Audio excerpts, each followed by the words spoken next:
L'Armagnac est un spiritueux, une eau-de-vie distillée dont la base est le raisin, le vin blanc et uniquement les raisins blancs.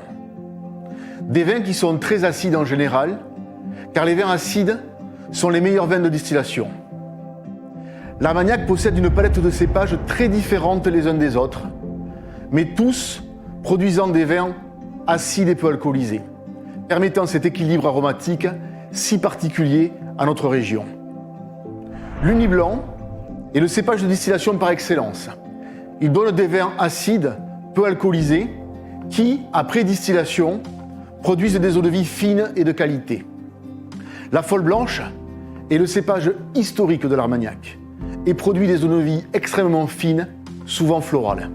Le Baco est une originalité dans le paysage viticole français. C'est un cépage hybride, particulièrement adapté au sable du Bas-Armagnac, où il donne aux eaux-de-vie de la rondeur, de la suavité et des arômes de fruits mûrs, particulièrement après un long vieillissement. La distillation du Colombard est plus confidentielle. Ses arômes sont fruités et épicés et sont très appréciés en assemblage.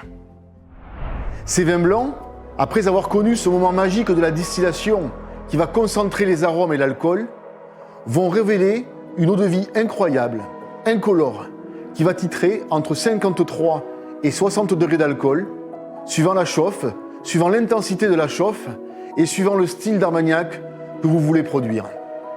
L'eau-de-vie, quand elle sort de l'alambic, est incolore. Elle ne présente aucune couleur.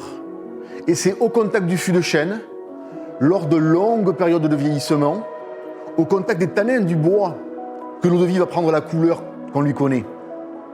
Au départ légère, elle va s'intensifier.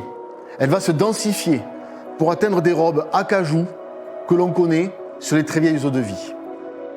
Bien sûr, tout au long de ce vieillissement, au contact du fût de chêne, l'éleveur, le maître de chai, a un rôle très important de dégustation, de transvasement d'une barrique à une autre, de jeu entre les différents âges de barrique, parfois d'assemblage avant la mise en bouteille.